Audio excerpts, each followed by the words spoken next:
Good afternoon, everybody. Thank you for joining us on Go Big or Go Home. I am the perturbed old man, joined by the rambunctious youngster, Kevin Cunningham, a.k.a. Kid Cunny on Twitter. What's shaking today, my friend? I like those adjectives, first of all. You like those today? I do. I like those a lot.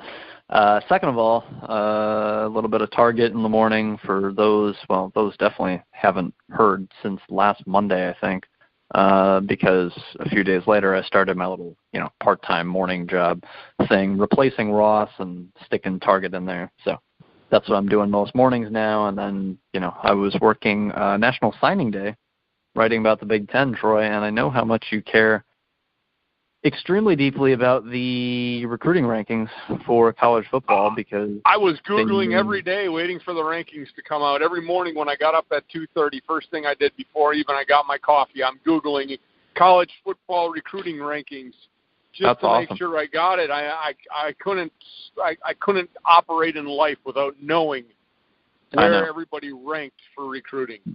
Yep. Yeah, absolutely. And as you should. Because once in a while you get one of those Jonathan Taylors that's a 3-star, and then he turns into a Heisman Trophy candidate his freshman season. So the recruiting rankings. I do want to tell the listeners, Kevin, I am totally being sarcastic when I say that. I could give a rat's kahootie about these rankings you're going to go over. I know why they do it. It's great media talk. It's great to have recruits look and see, oh, look at where I'm at, blah, blah, blah. I understand why they do it. I guess there's a purpose to it. I mean, you get better players, you're going to be higher. I understand. I just don't care. I really don't, and part of that comes from my previous experience as a college coach in soccer. I went out and recruited kids for my program, and I wanted the best talent. But Kevin, I've told you this, and you know this for a fact, doing shows with me. I didn't necessarily go after the stud. I didn't go after the all-state player if I didn't feel he was going to fit in my system. Now, there were plenty of all-state players that fit in my system, don't get me wrong. But there were some players that were phenomenal on their team, phenomenal skill-wise, and the system I played, it's like, where am I going to put you? Now, people will argue, well, you just go get the best athlete. And honestly, you could if you feel like changing what you're doing all the time. I was a different kind of coach. I had my system. I wanted to fit players into my system. Now, there was some adjusting, don't get me wrong, but I think the same is held true for most coaches in college too, Kevin. I know unless you're a big-time program like an Alabama, Ohio State, you're going to go and get the best athlete and figure out a spot for him on the field. But football, you can make a five-star wide receiver. You can turn a 5-star wide receiver into a good college cornerback. A kid might be a 5-star quarterback. You're not going to really tinker with him. Maybe you get a 5-star tight end out of Wisconsin, but you know what? The guy's big and burly, and he's going to be a great college offensive lineman. You can do that. In soccer, it's more about a system and things that you can do with the ball. Are you a good defender? You got to be a multifaceted player in soccer. You've got to do multiple things. And there's certain things in soccer when you run systems, do you understand? That's the big thing. Are you fast enough? Can you jump? I mean, there's certain things. Recruiting soccer, totally different than recruiting football. But I wanted to throw that out there, Kevin, because it really goes to why I don't care about recruiting rankings. Because a lot of coaches are going to recruit for a system. Paul Christ is a great example of that, Kevin. I'll turn it back over to you, my friend. I know that you're going to go down these rankings of the Big Ten so we know where everybody is and how they're going to finish next year. And that's the thing, is it doesn't directly correlate. I would say this, that the teams that end up winning the entire thing and they win the national championship, their recruiting classes are pretty consistently top 5, 10, 15 over a 2 or 3 year window leading into that team that wins it. That's really the only thing you can truly say about it. Is it impossible for Wisconsin to go 12-0, upset and Ohio State, and then, burly their way through a 2-game college football playoff and win the whole thing? Absolutely, it's possible. We haven't seen it in the college football playoff system since it's 4 years old, but we've seen Oregon in the national title game, and they're not churning out top 5 recruiting classes even back then when Mariota was their quarterback. They didn't have all-star superstars all over the field. They had really athletic guys on the outside, but that was really it. And Oregon made it to a national championship game before, I believe, the college football playoff against Alabama and just lost. But these teams, absolutely, you can get to the championship, you can win the whole thing just because you don't have the number 1 class or the number 3 class or 2 straight top 5 classes. That certainly helps you. But if you look at, there's basically for the last 5 years. Can I throw something in here quick, youngster, about recruiting classes? So we've got this 2019 recruiting class, right, coming in. And so next year, I'll just pick a random team. Throw a team name out there. Michigan State. Michigan State. So I have no idea. I like I said, I have not looked at the rankings or anything like that. Michigan State's class this year, right? 2019 coming in, D'Antonio's class. Yeah. I've mentioned this a trillion, billion, gazillion times. So he's went out and recruited the best players for 2019. He's going to go out in 2020 and recruit better players, or try to anyway. And so this recruiting class, as we see it today, the rankings you're going to read, what about all the guys that don't make the team, that quit the team, right, that transfer? I'd like to see the rankings. Like, I would really like to see, 2019 Michigan State, and I'm just throwing random, 41st in the country recruiting class. I want to see in 4 years where that class would stack up. Do you know what I'm saying? It was 41st when before they were even freshmen. Now they're seniors or red shirt seniors, whatever you want to call them, red shirt juniors. And now the class is, out of that class, you've got 10 starters, 2 all Big Ten performers. You know what? Your recruiting class was actually maybe the 12th best. But others, like in Alabama, how many guys transfer out? How many guys don't even see the field? Is it really the best recruiting class for 2019? It's just all on paper. So I need to wait and see what these guys do in college. I wanted to throw that out there. Just something, again, to tell you why I don't care about what the number says on paper. It happens in every sport. If you look at basketball especially, you'll see the number 6 shooting guard be I'm just throwing random names out there, number 6 shooting guard for this class, Kobe Bryant. And then you look and see who the number 2 shooting guard was, and it's Mamadou Anderson. And it's what happened to him? He was supposed to be unbelievable at Kentucky. Meanwhile, this guy that went to South Carolina is the next big thing. So these services are all incorrect. And if I were to make up my little recruiting service, it would absolutely be incorrect as well. It's impossible to know what these guys are going to do at their respective schools and how effective they'll be and how much they mature and what happens to them over the course of a 4-year career and what they go on to do to the NFL. It's impossible to know. But in general, if you're getting, 15 5-star guys, which no one does, but if you do that, then you're going to have a bunch of stud athletes all over the field that will give you more margin of error in order to lose. I guess that's really kind of it. And if you're Wisconsin and you're recruiting in the 30s and 40s and 50s every single year, it seems as long as they fit your system and you get the most out of them, boom, they'll play 5 stars for you and they'll become first-round picks. I mean, it happens every single year. A Wisconsin offensive lineman gets picked in the first round. Was he a 5-star? Absolutely not. Does every 5-star offensive lineman that goes to Alabama and LSU get picked in the first round? No. So it's completely different. I'll say this, just to do this very quickly, because like you, I care, but it's not as, I don't think it's influential as some people think it is. Alabama was number 1 for 2019, Georgia number 2, Texas 3. That's a team that's consistently been in the top 10 the last 5 years, and Texas has done nothing. Finally, last year they've started to do something.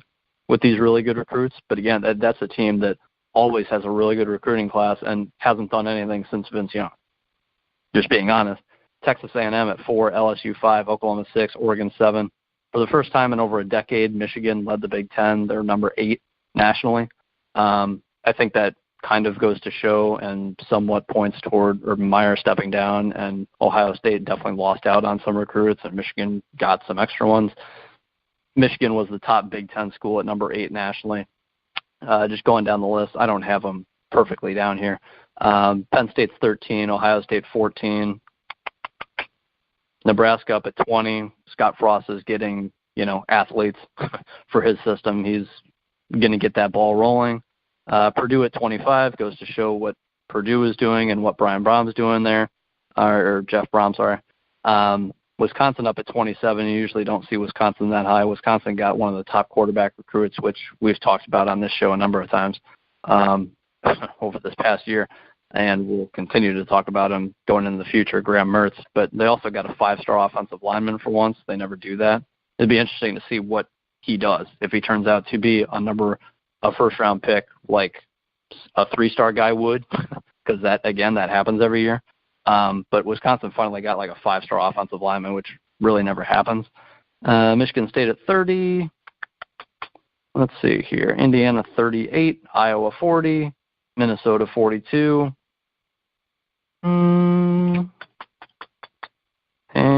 Northwestern at 50. And I would have Where's Rutgers? More. Underneath Northwestern, so outside the top 50, Maryland is 12. Rutgers is 13. They're not last. Rutgers is 13, and Illinois is 14. So that rounds it out for you. I've got nothing else, really, unless you want to say something, Troy. No, let's get into basketball, my friend. Basketball right now is heating up. Some big games this week. And just for the listeners, we've changed our format today because we're recording the show a little later in the week. Normally we record on Monday right after the AP Top 25 comes out, and then we go through the Big Ten standings and go over the games of the week.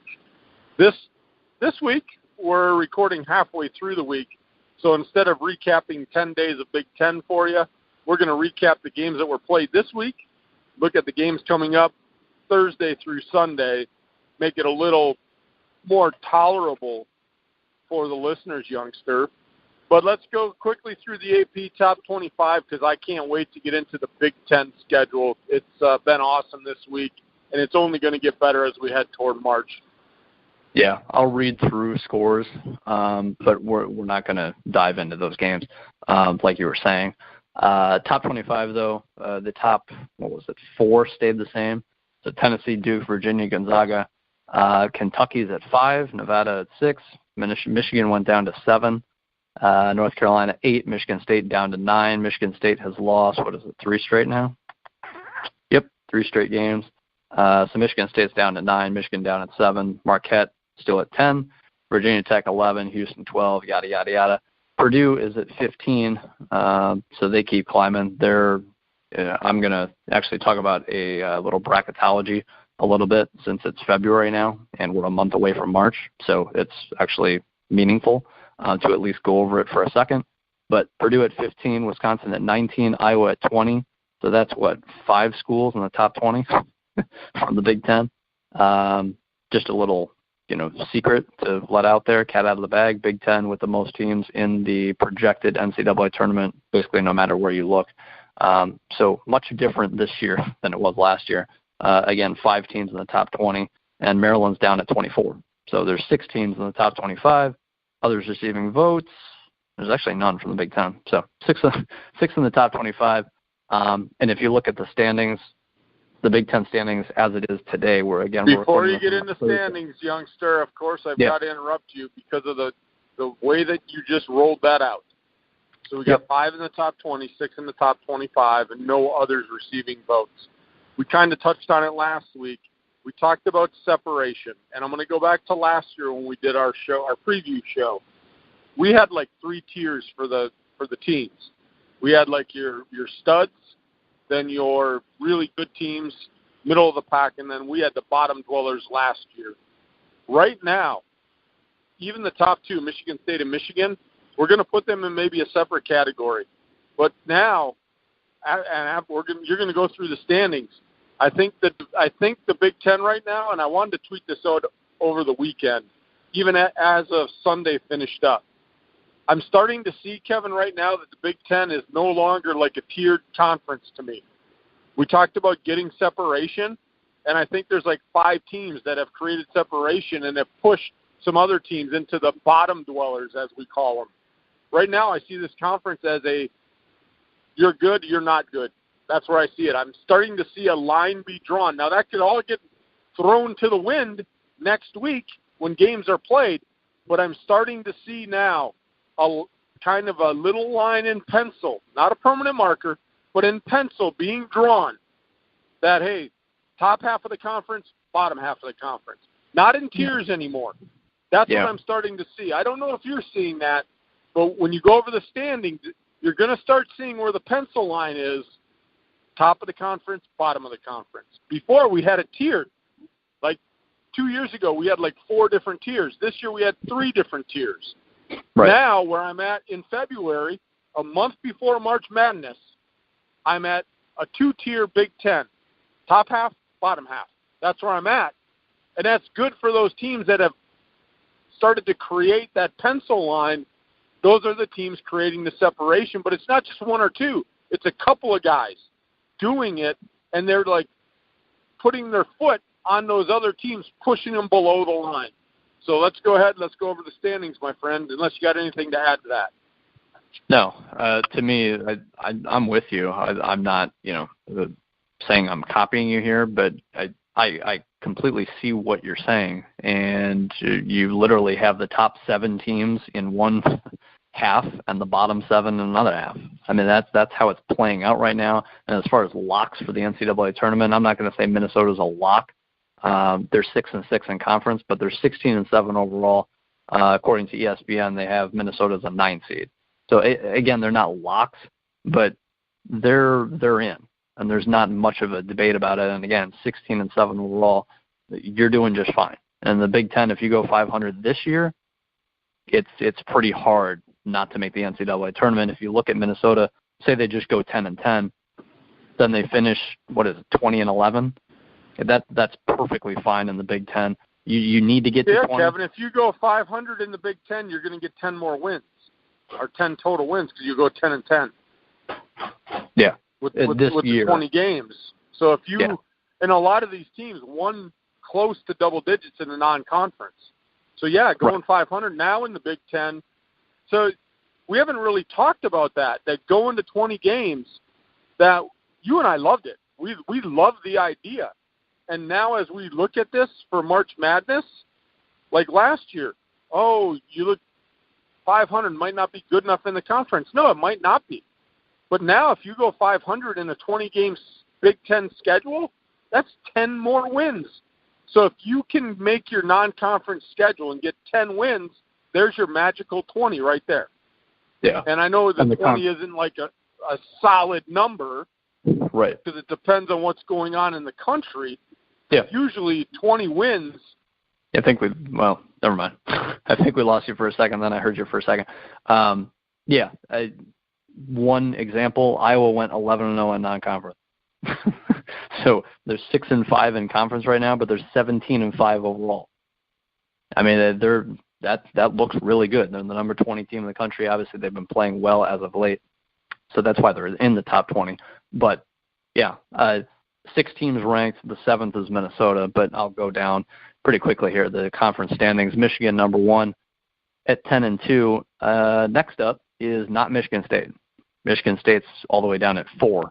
I'm not sure how these tiebreakers work out currently, but because Wisconsin hasn't played Michigan State and beaten them, but currently Purdue is number 2 at 9-2. Wisconsin's 9-3, so they're 3rd. Michigan State's also 9-3. They're 4th technically. That's what those top 4 teams in the Big Ten tournament get a double bye, so that's fairly important as well. And then Maryland at 9-4. That's really the next team that's proven over the course of the year that they belong near the top. But again, if you have a top half, bottom half, doesn't really matter. But you're looking to get that double bye. I think that's fairly big going into the Big Ten tournament. It's not huge, obviously, but it's something to not have to play 4 games in 4 days. If you can play 3, a little different. So anyway, Maryland at 5 in the Big Ten standings right now at 9-4. Iowa down at 6-5, but they're 6th. Minnesota 6-6, they're 7th. And then this is where you really can draw that pencil line. 8th is Ohio State at 4-6. So they just haven't played as many games as Minnesota. They could win the next 2 and be exactly where Minnesota is conference-wise and overall-wise. Ohio State's 14-7. People think Ohio State's also in the field. People also think Indiana can be in the field. So like ESPN's bracketology, I'll just say it now, 9 teams from the Big Ten are projected to be in. I saw on CBS the other week it was 10. That's a bit crazy, but Indiana's 13-9 overall. They're 4-7 in conference, and people think they're in.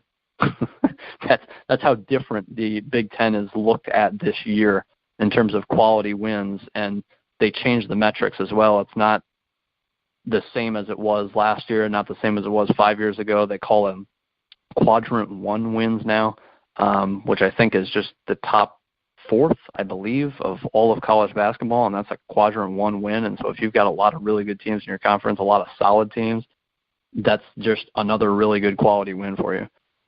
It'll of course be up to the discretion of the NCAA Tournament Committee in March, mid-March. But at the end of the day, if you're beating really solid teams and you're going 10-10 in arguably the best conference, and you're getting 6, 7, 8, 9 teams in there, there's a lot of opportunities for quality wins. So I think 7 teams is almost a lock, and that's what I assumed would happen at the start of the year, was that the Big Ten would get 7, but it looks like... You know what, youngster? No, I'm going to just take a long, deep breath. Yeah. I'm going to put a big smile on my face. I'm actually going to put the phone down, and I'm going to do this. That was a clap for the youngster and old man who said at the beginning of the year that there were 10 teams in the Big Ten that could possibly make the tournament. That is on record, folks. Go back on thegruelingtruth.net. Look at the basketball preview show. Kevin, you and I mentioned it, that there were 10 teams that we looked at that had the makeup and the quality to be in the big dance. Now, we didn't think all of them would make it, but we said there were 10 teams that had a legitimate shot to play in March, and look where we're at. I don't think they're going to get more than 7 because there's a lot of basketball to be played, but just where we're at. And, yeah, you know what, am I being a little arrogant about that? Yeah, so if you're listening in and thinking, oh, the old man is being an arrogant SOB, I am.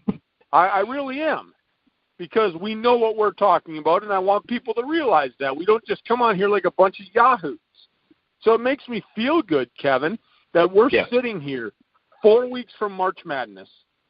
We said, 8 weeks ago, that there were 10 teams. And people probably thought we were crazy to say that there were 10 legitimate Big Ten teams that could play in March. And you're seeing it with the bracketology, but like I said, it will be awful hard to get 9 because of just the way the schedule is going to roll out. Now, if those teams that are down at 7, 8, 9, 10 make good runs in the Big Ten tournament, which I don't see happening, but it could. You never know. You get hot at the right time, maybe. But I just wanted to throw that out there. I wanted to toot our own horn. Not a lot of people do. We hit it right on the head at the beginning of the year, and it's nice to see that. So sorry to be arrogant, youngster, but I thought it was well-deserved that we should mention what we're talking about right now and what you're talking about. Yeah, we like what we're talking about, and we look, we try to do our homework and understand what we're talking about. We're not, like you said, Troy, we're not a bunch of yahoos who just come on here and talk. But yeah, Ohio State down at 8th in the conference at 4-6. Indiana's at 4-7. They had a nice little upset we'll talk about for a second. Rutgers is at 9. Rutgers is 10, right? Yeah, 10. They're 4-8 in conference. 4 wins for Rutgers. They're 4-8 in conference. NIT. What are they? 11-9 overall, youngster. 11-11. But they're 4-8. Oh, that's right. They're 4-8 in conference. They're 4-8 in conference. To get in the NIT, they're going to need to be right around 500. They still got 8 conference games to go. I mean, if you're 500 in the Big Ten, if you're 500 in the Big Ten this year, I think you're in the NCAA tournament. So if you're a couple games off, and I'm not saying Rutgers is going to go 8-12, but the way they've been playing is fairly decent. They're being competitive, aren't they? Yeah. So I mean, you can't blink. A lot of people probably put W's next to Rutgers on their schedule, like, yeah, we're going to win that game. We're going to win that game. They're ahead of 4 other teams. Illinois is tied with them. Illinois is 4-8 right now, as well. Well, we thought Rutgers was going to be dead last. I'll admit that I was wrong on that one. I thought Illinois was dead last. I thought Illinois would consistently stay near the bottom as well, but they're above 3 other teams. So both of them, Rutgers, Illinois at 4-8. Illinois has won 2 straight. Northwestern down at 3-8. Nebraska is 3-9. Has lost 6 straight games. That's kind of a surprise to me right there. 3-9. That's a big surprise to me. One thing I want to say about Nebraska, if people are wondering what in the world has happened to this team, nothing's really happened to them. They're just shooting a lot worse than they did a year ago. Like that's really it. Like as far you take all 350 whatever D1 basketball teams there's over 350. Nebraska is 3rd in terms of where they shot last year compared to where they shot this year in a negative way. Like field goal percentage, 3rd worst in the country from last year to this year of all 350, however many teams. Nebraska has just shot it a lot worse. And it's not as though they've lost guys. This is basically the same team as it was a year ago. They're just not shooting as efficiently as they were a year ago. And it's not injuries. It's not. They're just not shooting the ball well enough. And I would have to, watch 3 games in a row of them to really say what the issue is, but just look at shooting. That's really the difference from last year to this year. So, a Nebraska basketball fan may be able to tell us as to why the shooting percentages are down, but they're down a lot. So that's why Nebraska is struggling against everybody right now. They've lost 6 straight. Penn State finally got their first win over this past 10 or so day stretch since their last show. They're 1-10 in conference. Took them long enough. That's not a 1-10 team. It's really not. I think they're a bad basketball team, but I don't think they're atrocious and belong easily on the bottom of the Big Ten like they are right now. I don't think that at all. So I think they're right on par with Rutgers, and Rutgers is 4-8. Right on par with Illinois. Illinois is 4-8. I really don't think Penn State's all that different than Rutgers, Illinois. Nebraska playing bad. Northwestern's not good. Penn State's right there with them, in my opinion. But that's just me. Maybe I'm I can't say off my rocker, but anyway, you millennials, like off your couch or something like that. There we go. I'm off my couch thinking. Yeah, we just got a new catchphrase for millennials. Off your couch. I'm the old man. I can say off my rocker. Yeah. Otherwise, bracketology, just wanted to very, very, very quickly run through this.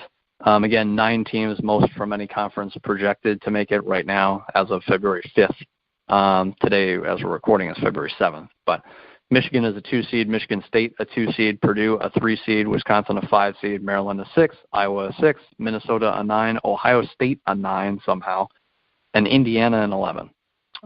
Again, Ohio State a 9 seed. I have no idea how that's even possible, but that's what Joe Lunardi thinks, and it's not just Joe Lunardi. If you look at CBS, if you look at Fox, they have Ohio State in the field as well. So Ohio State is 14-7 overall, which is perfectly fine.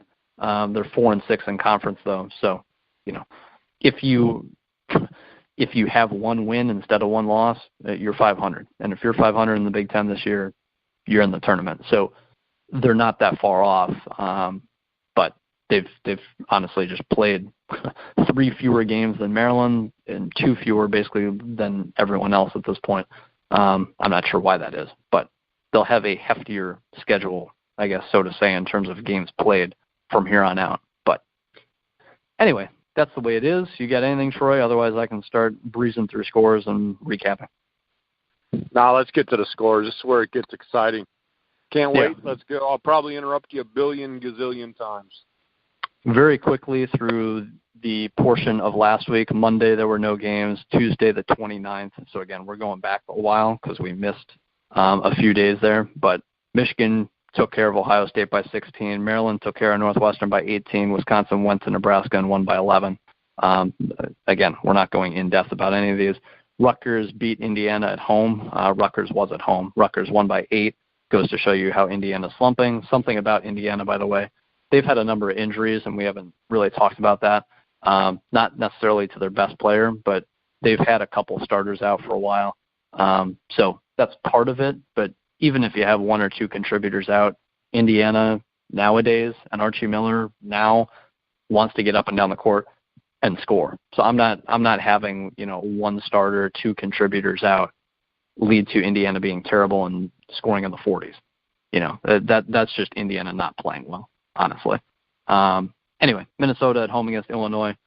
On the 30th, Minnesota won by 11. They scored 86 points. On Thursday, the last day of January, Purdue went to Penn State, and Penn State outplayed Purdue, but Purdue got it to overtime. Carson Edwards scored 38 points in the game. They won 99-90.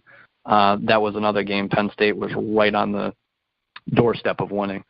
They should have. They played better than Purdue, but they lost that game. Goes to show, eventually the better team get it to overtime. Talent will eventually prevail. Friday, Iowa at home against Michigan. I watched this. Iowa went on a huge run in this game. Again, I said I wouldn't recap this, but Iowa upset Michigan, and Michigan was allowing 56 points a game. To that point, Iowa scored 74. Iowa wants to get up and down the court. They shot it well. They didn't shoot it fantastic. Michigan was missing a few shots. Iowa is playing better defense than they were a year ago. They took care of Michigan. In the first half, they scored 42 points. So that's some nights all that Michigan gives up. So Iowa played really well at home. That didn't shock me because when you have a team that scores in the 50s or low 60s and the other team is a hyper-offensive team and they shoot decent, that's the recipe for an upset. That's why you see Virginia potentially lose to 16 seeds. It's the same type of thing. Also, Wisconsin took care of Maryland at home. That was a very close game all the way around. Wisconsin won 69-61. And so earlier this year, Maryland beat out Wisconsin barely, but Wisconsin took care of them at home. So those two split. That was a very entertaining game to watch. On the second Saturday, Michigan State was at home against Indiana. Here's Michigan State. Wanted to mention this as well. We said on last week's show, good luck to Indiana playing Michigan State because Michigan State had all this time off. Also want to say quickly, Josh Langford, the shooting guard that, was out for like a 6-7 game stretch. It was supposedly known that he was going to be coming back soon, but news came out that he is going to need surgery and he's out for the year. So that took place before this game, and I don't know if that news has sputtered Michigan State to a 3-game losing streak or what, because they were playing really well without him. But news broke that he's out for the year. That's, a very talented scoring guard for Michigan State out for the year. It just doesn't make sense, though, youngster. I mean, I know. That's the thing. I mean, they were actually I watched them play without him, and it's like they didn't even miss a beat. Yeah. And then it's like, okay, well, wait till they get him back. How much better can they be? Yeah. And then all of a sudden they've just literally like pooed the bed. The old catchphrase, poo in the bed. Yeah. How can it psychologically, a guy's going to be out for the year? I understand it's a big loss, but it's not like he was playing up to that point, was in a game, got hurt. Oh, we're not going to have him the rest of the year. I could see then the next couple of games, we falter a little bit because we lost our main guy. They haven't had him. Right. And so they actually picked up what they needed to do, and bam, they were playing well. Yeah, they were playing really well. I liked Michigan State a lot up until this 3-game losing streak, and I still like them a lot. But they're not playing as well as they were, obviously. Indiana won this game in overtime as well. It's not as though Michigan State got blown out, but we still have more Michigan State to talk about. Don't worry. Ohio State at home against Rutgers. Ohio State won by 14. Illinois at home against Nebraska. Goes to show what Nebraska is doing. Illinois won 71-64. Nebraska can't even score in the 70s against a team that wants to get up and down the floor and can't really play defense. I mean, they still can't score in the 70s. They scored 64 points. Nebraska is just not shooting it well, as I was talking about before. Sunday, February 3rd, Purdue at home against Minnesota. Purdue did their thing. They won 73-63. Not going to talk about that. Monday, so finally, up to this week, Penn State on the road against Northwestern. Penn State got their first win. That was a very close game all the way around. A 7-point game doesn't go to show how that game went. It was a very close game all the way around, and Penn State, eventually, thanks to free throws, fouling, got it to 7. But 59-52 on the road, Penn State got their first win. Hats off to Penn State. Got anything on that, Troy? Woo! The youngster throwing his hat out. Hey, Lids, endorsement time, because the youngster needs some more hats. I think it's endorsement time. Mm-hmm. You could use a few hats from Lids, youngster. It's the first hat. First hat off. Are you going to have any more of this show? Don't let the cat out of the bag. Got to keep the listeners on the edge of their couch. I'm sure we got more millennials listening than old guys like me. Probably. I'll say this again. Where I live, I have the opportunity to listen to Penn State basketball on the radio when I'm out doing stuff at night. They're not as bad as a one-win Big Ten team. No. What happens is they go out and they play in spurts. That they just have been very inconsistent this year. Like, you listen to the game, and they're there, and they're playing toe-to-toe with the best teams in the conference. But then what happens is they have a letdown, or the other team goes on a 14-2 run, and Penn State can't recover. Right. So a couple of things. They're inconsistent. They can't put together 40 minutes. And secondly, once the other team starts to pull away or goes on a little mini run, Penn State, it's like all of a sudden they lose all confidence in their ability to play basketball.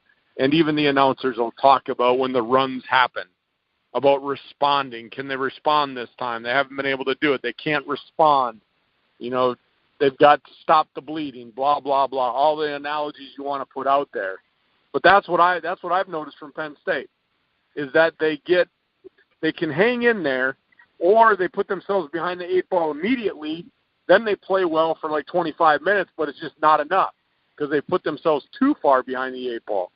So if they could get more consistent, I'm not saying all of a sudden, hey, you know what, if you're a betting person, bet on them in the Big Ten tournament. They're just better than a one-win team, Kevin. They're more, like you mentioned earlier, like a Rutgers, a 4-win team. You and I thought they would be on the fringe like an NIT berth this year. We didn't think they were an NCAA team, but they're better than one win. They're not like a horrid team. They've got some players.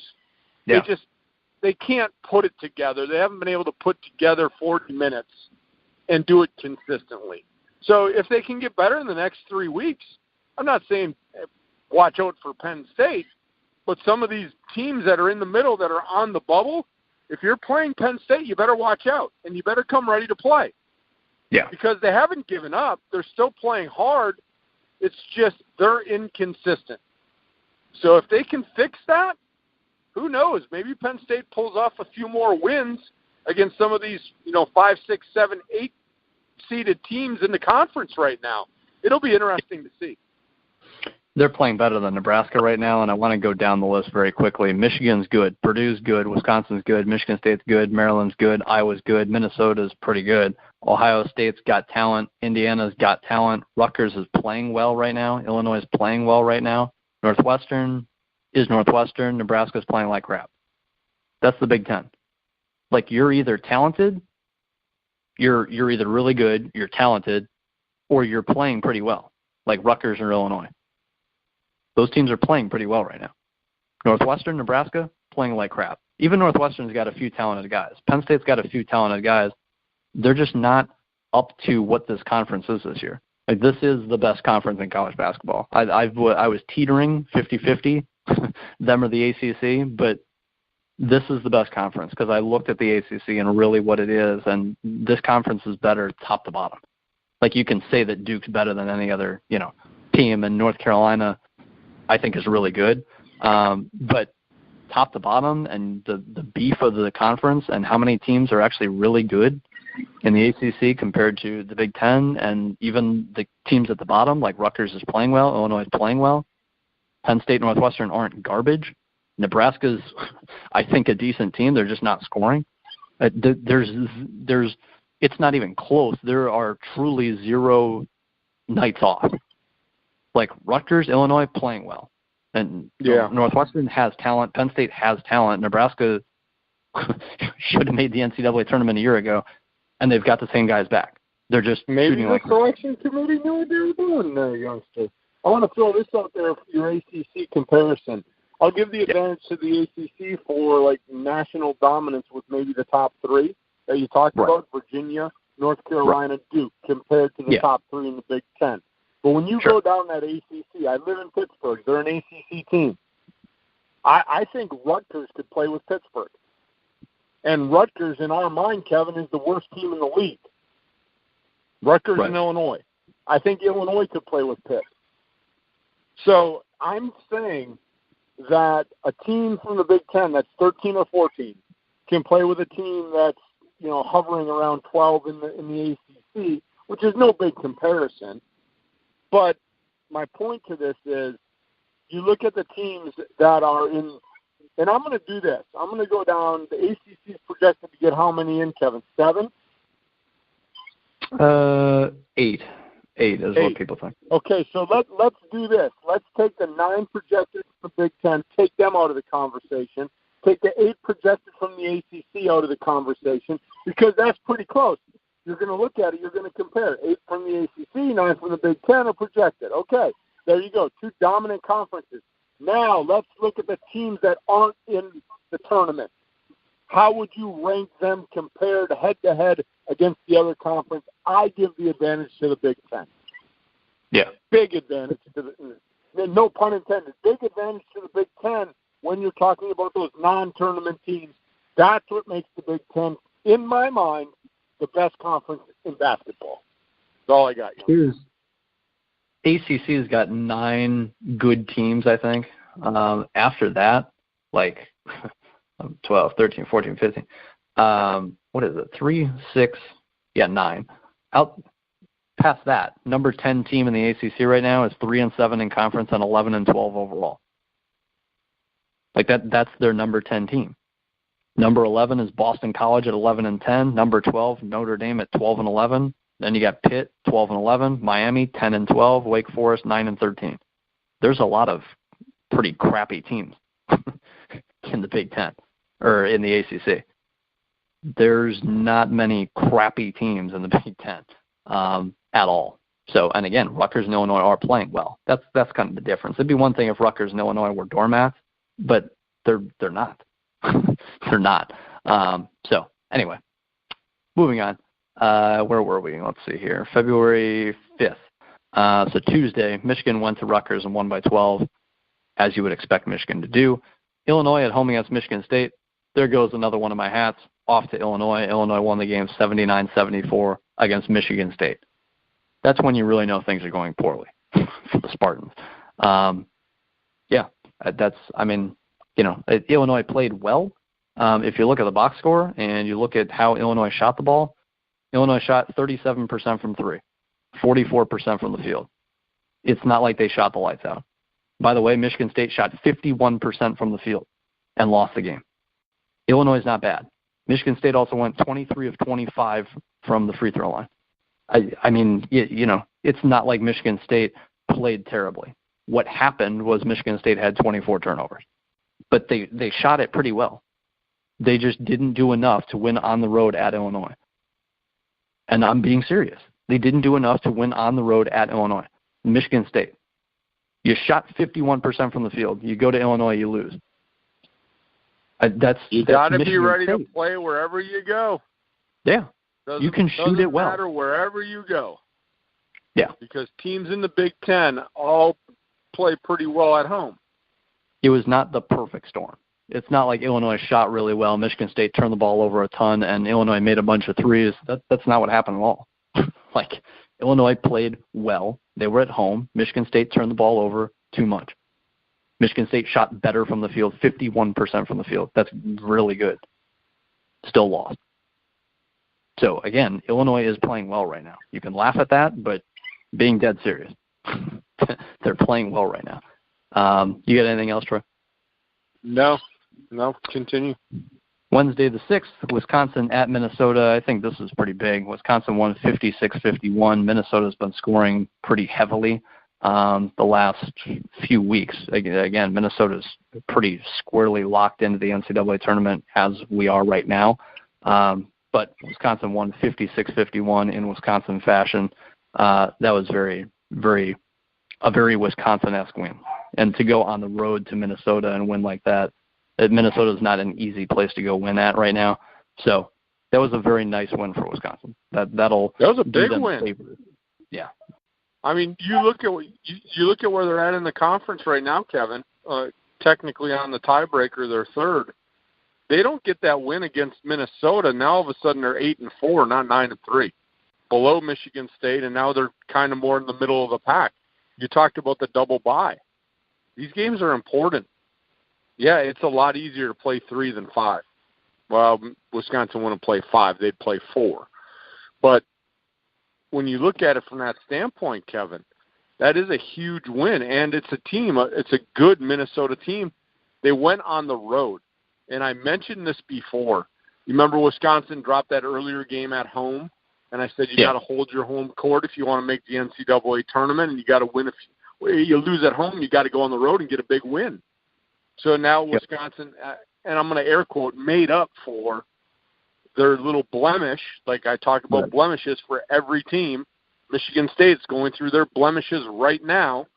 Every team has them, but Wisconsin made up for it going to Minnesota. So it kind of put them back on that track where, okay, we lost that one at home, but now we got this good road win. And that kind of makes up for it a little bit and allows them to continue their season in a successful fashion like they are. And they are. They're playing really good basketball right now. They could be playing some of the best basketball in the Big Ten right now. Maybe I'm a little Homer-esque about that because I'm a Badger fan. But the way they're playing defense and what I'm really impressed with is everything doesn't have to go through Hap. He's the guy. They want it to go through Hap, but he's not the only one they have to rely on right now. And I cross my fingers that they can continue to gel this way, because if everything comes down to we got to rely on Hap, they're done. They need those guys, and they don't need to score 20 and get 10 rebounds like Hap does. But if they can get 8 to 12 points, a few assists here, and not turn the ball over, that is the key for the Badgers. And to have these role players just play within their role. And they're doing it fantastic right now. And I really think they're playing some of the best basketball in the Big Ten. What are your thoughts? Yeah, I agree completely. They've won 6 straight. They're, one game back of first in the Big Ten. When they beat Maryland, they turned it over 4 times. They're playing really well. They're playing good defense. They're taking care of the ball. Ethan Happ is playing like a legitimate player of the year. Like it's one thing to say, oh, hey, we got an All-American on our team. And, yeah, the offense goes through them. But what really is making this team gel right now outside of the defense is Happ is distributing and averaging, basically 5 assists a game. And what that does is you can't just double him and say, oh, we're going to win because we're just going to double you. It's like playing the Bucks in the playoffs the last few years. You can pack the paint because Giannis can't shoot. Well, that'll eventually make us win. Well, no, the Bucks this year now have the second best three-point shooting team in the league. So, no, you can't just pack the paint and win. That's why the Bucks are the number 1 seed in the East. Like, it's not just doubling Hap and boom, ta-da, we win. No. And Purdue and, we'll just concentrate on Carson Edwards. Ta-da, we'll win. No. Like, not anymore. That's why Purdue has been on a hot streak. And these other guys like Trice and Davison's playing really well. Davison's healthy this year. showing that he's a really good player. Oh, my God. I got to be a Wisconsin homer. Davison is playing out of his mind right now. Yeah, he's healthy this year. I was watching the game the other night, and you were a basketball guy. I never played at the level you did, Kevin. I played a little bit through grade school and, then just, shot the ball around. But you know what I'm talking about. You get in that zone, and even I guess when I played soccer, though, you just get in that zone where, you know what, nobody can beat me. I'm so good, nobody can beat me. Maybe I'm really not that good, but in my mind, I am better than anybody else out here, and try to stop me. Just try to stop me. I dare you to stop me. And that confidence level is just magnetic, and I think that's part of the Badgers' success right now. These guys from the outside, like you said, Hap, and this to me is probably the biggest key, Kevin, is Hap is getting the assist numbers, but he's now confident. He's not hesitating to dish the ball off. When they're struggling from the outside, and it'll happen. It's going to happen in a game, and when that game happens, Kevin, I want you to watch it, and I want you to watch the decision-making that Hap has. Right now, he's getting rid of the ball to the first open man he sees. He has no doubts. He'll get the ball. Oh, I'm seeing a double team. Boom. Davidson's open. I'm going to give him the ball. Boom. Trice is open. I'm going to give him the ball. When they're struggling from the outside, watch Hap hesitate. He's like, oh, I can't go to that guy. I can't go. He's thinking too much. When these role players are knocking shots down, he doesn't hesitate. It's like he's on another planet, like, oh, this is where he's going to be. This is our system. Boom. So that confidence level has affected the whole team because these role players are actually playing well. That's all I got. When their other guys are knocking shots down, they can beat anybody. And that I'm not exaggerating. Like, they're playing legit elite defense. They're not turning the ball over and hurting themselves. Hap's a superstar inside, and he's a very good passer and a willing passer to guys that can make shots. And they're making shots right now. That's why they've won 6 straight. They could beat anybody if they play well enough. You can't say that about Ohio State, that they can just beat anybody necessarily. Wisconsin, yeah, like they're playing that well right now. So, and I'm not a Wisconsin basketball fan at all. But Hap is he's averaging 18, 10, and 5, and nobody does that. Nobody. So that's going to show not just him, but the team around him and how well they're playing right now. Anyway, moving on. Maryland went to Nebraska. Maryland went to Nebraska and won 60-45. Nebraska scored 45 points at home last night as we're recording this. I mean, Maryland's not fantastic defensively. They're solid. But to go on the road and hold Nebraska to 45, that, again, goes to show you Nebraska's playing the worst basketball in the conference right now. Like, to me, it's not even almost close. They're just playing that poorly. Penn State's decent and hanging in games at least. Nebraska's scoring 45 points at home against average defensive teams. So that's the difference for me. Thursday the 7th, so we've only got 4 days to recap here. Ohio State at home against Penn State. This game's on ESPN for whatever reason. But, again, Ohio State at home against Penn State. Ohio State should win the game, but you have to show up and play well. Because if you don't, you will lose. Like, that goes for any team in the conference, road or away, or home or away. It really doesn't matter. You have to show up. That game's tonight, right, youngster? Yep. What's the start time on it? 7 o'clock, ESPN. All right, I'll be able to listen to part of it because of the morons that I'm driving with today. There we go. Well, I'll fill the listeners in. We do our pregame, and I told you I'm driving with a bunch of morons because it's raining out. And I usually get on the highway, and when I text you when we do the shows, we do other shows, we'll let people know where they can find us later in the show. I text you, let me get to the highway. Well, today I got to the highway, and I'm already backed up on the on-ramp because of a little rain. And then there's a broken-down semi, and then there's a semi jackknife, and then there's another fender bender. I've seen like 5 accidents. I am at a point on my drive, Kevin, where I'm looking at the time. Normally when we're this far into the show, I'm Yeah. on cruise control on a back road ready to roll into my town. I'm not even anywhere near that. I'm still waiting to get, and for those that live out in the Pittsburgh area, I'm not even to the tunnel yet. I have 1.5 miles to go to the tunnel. Kevin, I'm usually almost home by now. That's how moronic the drivers are because of a little rain today. It's terrible. That's why I use the adjective perturbed old man. But it's okay because I'm doing a show while I'm putt-putting along on the highway. Sorry to interrupt, but I had to vent a little bit because it gets worse and worse as I go by.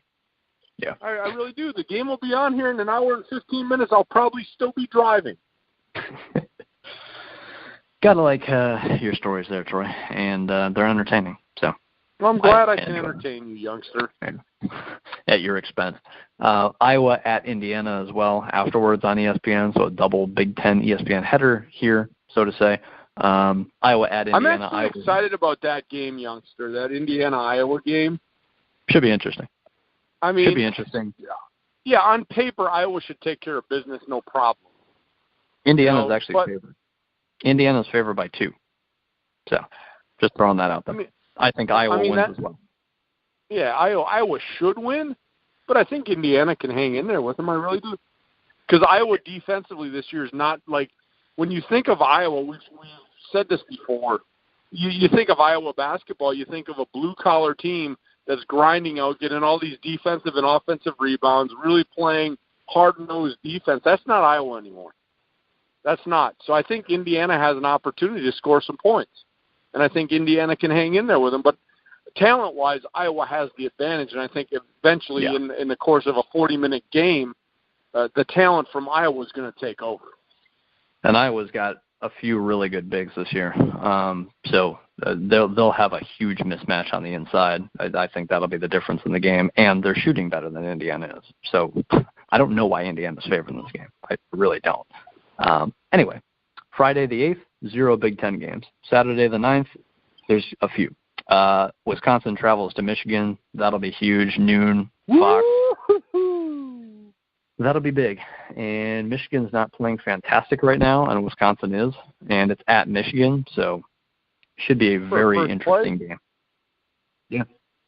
Yeah, literally for first place. Kind of, because it all depends on what Purdue is going to be doing in here. But this would be huge for Wisconsin. And you know Michigan's got revenge on their mind after Wisconsin beat them at Madison. Yeah. And Michigan's trying to ride the ship here because, like you said, they're not playing great basketball right now, and Wisconsin's playing awesome. It'll be a good game. Unfortunately, right, I've got some prior commitments. This will be a legitimate DVR game there, youngster. There you go. Legitimate. There we go. Good. Utilize that DVR. But you're right, Purdue 9-2. If Michigan loses, Purdue wins, Purdue would be on top. So it's not literally for first place. But anyway, you get the point. Afterwards, on ESPN, 2 o'clock, Minnesota at Michigan State. That should be a good game as well. Minnesota's playing pretty well, and Michigan State is playing not so well. So even at Michigan State, they could lose the game. We saw Illinois beat Michigan State after Michigan State played decent. So that should be an interesting game as well. Rutgers at Illinois. Another interesting game, as weird as it may sound. Both teams are playing well right now. So that's not going to be a bad basketball game if you just so happen to turn it on. Saturday afternoon. Also Saturday night, Nebraska at Purdue. Purdue should win this game. I'll just say that much. Purdue, at home this year, by the way, 11-0.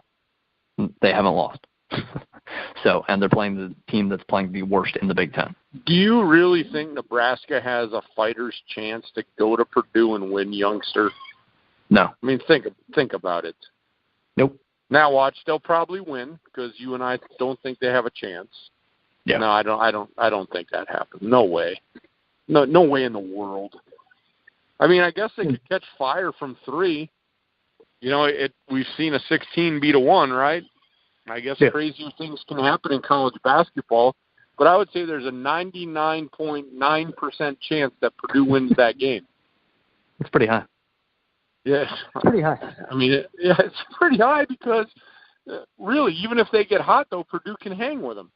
Purdue can score 3 for 3 with them. Oh, yeah. I just don't see how Nebraska can travel to Purdue and beat Purdue at home, because Purdue is just darn right tough at home. Yeah, very good team. If you haven't seen Purdue play, watch them play and watch how poorly Nebraska's playing. Should be interesting on both accounts. Sunday, 2 games. Last day to recap here, or preview before next week's show. Ohio State at Indiana. That's interesting. I mean, literally all these games are interesting because these teams are all 1 through 14 interesting. And I'm not just saying that. Like, again, all these teams have something to look for. Northwestern may be the most boring team, I guess, to watch, but they still have talented players. But Penn State fights hard and they have talented players. They're just not getting it done. They're just not ending up with wins. But anyway, Ohio State at Indiana. If Ohio State really wants to get this is a legitimate bubble game. So talking about interest, these two teams are truly on the bubble. Ohio State 14-7, Indiana 13-9. If Indiana loses this one, Ohio State would clearly be above Indiana, which would eventually potentially hurt Indiana.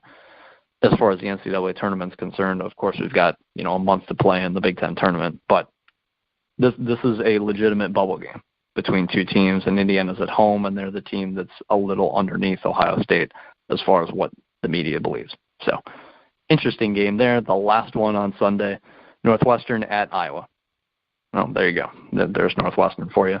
And at Iowa, I think Iowa will handily take care of Northwestern because Iowa's playing really well. They've got they definitely have 3 effective bigs. They've got one really good big. They've got another one that's talented as well. And then they've got a guy off the bench that's playing really well. And that's not even talking about their sharpshooting guards, which they've got like 3 or 4 of those. So I like this Iowa team. If I had to say that there's one team that is really fun to watch, it's this Iowa team because they shoot the ball from 3 really well with all their guards, and then they've got really effective post players, even coming off the bench. So this Iowa team is maybe they're 6-5 in conference, but they went 11-0 in the non-conference for a reason. And they're playing really well right now. All their guys are playing really well. So I think this team will be a very hard out in March, and it's a very fun team to watch right now. So that's it. As far as recapping, previewing games, Troy, I've got nothing else left here. We've gone over an hour. So I'm good if you're good. I know you've got quite a while to drive still, unfortunately. Well, we could do the show for another 2 hours because when did I tell you my story? That had to be a good 10 minutes ago? Yeah. I still have. I'm not even to the 1.25 mile to the tunnel yet. I was at the 1.5. I was at the 1.5 miles to tunnel when I said that story about the moronic people driving. I'm not even to the 1.25 miles to tunnel yet. That's so ridiculous. I haven't even traveled 1/4 mile in the time I've said that. That's why I said I wasn't being sarcastic. I'm going to be on the road driving when that Penn State game tips off. And again, I can listen to it where I'm at in Pennsylvania. So at least I'll have something to do as I'm fuming at the wheel. I literally am. I just don't understand why people drive so idiotically in the rain. But I'm done ranting. I have nothing else. Except we look at this, Kevin, and these games. Every game from here on out is so important. Because I know we talk about March Madness because that's the golden child. That's where you want to get. You want to get to the NCAA tournament. But I'm looking at some of these other teams, and I know jokingly I'm like, but it's not really jokingly. I'm really in Rutgers' corner to get to the postseason. And I want to see them in the NIT. I would love to see Rutgers get that opportunity. People must think I'm crazy. But a program like Rutgers to play in the postseason, even if it's the NIT, that would be something special. So I'm looking at all these other teams that are not in that 9 that are projected. And so you talk about some of these games and people are like, it's Illinois. Oh, it's Rutgers. oh, it's Northwestern. Those games are still important, Kevin, because I am a Big Ten homer. I really am, and I want to see as many teams, and I'm just going to air quote, postseason play. So I want to take the number of teams in March Madness and the number of teams in the NIT and say, look at that. Look how many teams in this conference this year went to postseason play. I know the NIT, a lot of people don't care about it. I rarely watch it. But there are some importance for teams like a Rutgers, Kevin, to make the NIT. For that program alone, to be able to go recruit and say, look, we're never going to be at a Michigan status. We're never going to be at a Purdue status. We're never going to be at a Michigan State status. But we want to be in the middle of the pack and make a run at an NCAA tournament. And if they got to the NIT, that will help their recruiting tremendously. They're not the doormat this year. And so I just look at some of these games and people might be like, yeah, whatever, that's, a crap game. I don't think there's any more crap games from here on out. I think every game has meaning. Yeah. So I'm just excited about the I just get real excited, and I think now too there's no football. Basketball is approaching NBA, the All-Star break, so there's still about 30 games to go. So still a lot of games in the NBA. NHL, you're still jockeying here. The trade deadline's not even officially over yet. So what's next? It's college basketball. So, yeah, I'm really in tune to it now. There's not a lot of other distractions on my plate. So it's like, man, now I can really divulge myself into college basketball. Not just, I do enough now, but,